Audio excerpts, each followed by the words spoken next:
What's up, everybody? Welcome back to the channel. And of course, we're always talking about money. But Mike's Money class is going to take a little bit of a twist or turn. So I'm still going to talk about credit, finance, banks, credit unions, getting loans, grants, all of that stuff that kind of helps you build your wealth. But I also want to put a little spin on the channel and also focus on certain occupations, certain side hustles. And these aren't necessarily businesses that you might own yourself, but just things that you can do and things that people are doing. And I want to ask the questions about, is it a time to still do this? Is it a time to get out of this? Which one is it? In today's video, I want to talk about truck drivers. Okay, so full disclosure, I had my CDL with all endorsements from 2004 until 2017. Between 2004 and about 2012 or so, I was active with my license. For the first 5 years, I was active full time. And for the last couple years that I was using my license, I was doing it part time, mostly as a side hustle in the winter. Now, driving a truck was different when I got my license. The first thing is, I didn't see a whole lot of black truck drivers. I probably would say it was like maybe, let's just say like maybe 10 to 12% black truck drivers when I got my license. And as far as women goes, I hardly ever saw any women truck drivers. And if I saw them, they usually were like middle-aged white women, kind of obese. I mean, or you hardly saw any women truck drivers, and for the most part, just being honest, they just didn't look real appealing. You also had to know how to drive a manual transmission, so you had to drive a stick. Most of the trucks back then were like a 10 speed, so you had to be able to shift all 10 gears. GPS had not become what it is now, so you also had to know how to read a map.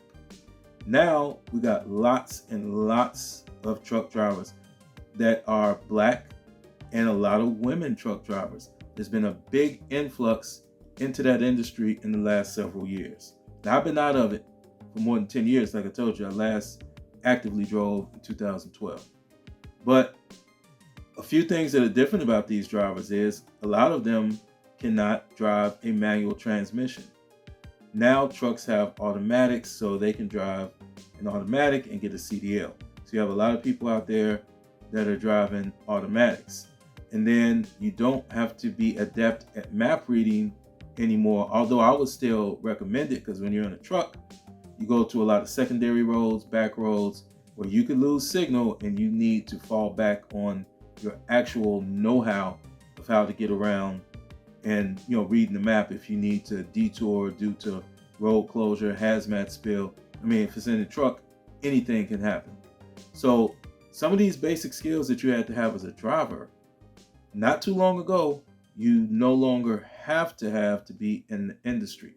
Now, with that influx of all these drivers that were never there before, for whatever the reason was, whether or not it was just not being able to have the confidence to feel like they could drive that manual or whatever it was, you got a whole bunch of drivers that are there now that didn't really look like what the truck driving community looked just like 10, 15 years ago. So with that, what I'm being told is that the rates have suffered, and they've suffered a lot. Now, transportation is a cyclical industry. Like most industries, rates go up, rates go down. But when you start to have a flood of people come into any industry, there's always going to be some that are going to kind of be left with scraps, and there's some people that are going to do really well. For instance, I've been a licensed real estate agent for 16 years, and I remember during the recession between 2008, when I first got licensed, all the way until like 2013 or so many people that had been in the business a long time got out. Then another parameter was put in that got a lot of people out, and that was saying that you had to update your license from a salesperson to a real estate broker. So it used to be salesperson and broker. Then it moved to broker and managing broker. At least it did in my state. I'm not sure if that was nationwide. And when that happened, you had to take a new test, you had to take some continuing education, you had to pass a state exam, and a lot of people elected to just get out of the business. So with this, convoy of people, I guess you could say, with all the new truck drivers, where I'm hearing the rates have suffered, like, is it still really a good idea to go into the trucking business? Now, if you are a truck driver, I want you to chime in and let me know. If you're a veteran truck driver, I really want your opinion to see how have these changes with all the new drivers coming in, do you think it's had a positive effect or a negative effect? If you are a newer truck driver, I'd like to know what brought you into the industry. What was the attraction that wasn't there for just generations before, where you just really didn't see a wide range of demographics of truck drivers? And that's my question. Like, is it still a thing to do to either go get some experience with a company and then buy your own rig and become an owner operator? Is that still a good path to eventual wealth? I would really love to get your comments on it. I'll reserve mine because, like I said, it's been a long time since I've been in that industry. When I was in that industry, I did all right. When I break it down to the amount of hours I was putting in, well, I wonder how well I really did. But I want to know how it is now. So chime in, veteran drivers, chime in, newer drivers. Tell me what your experience is like.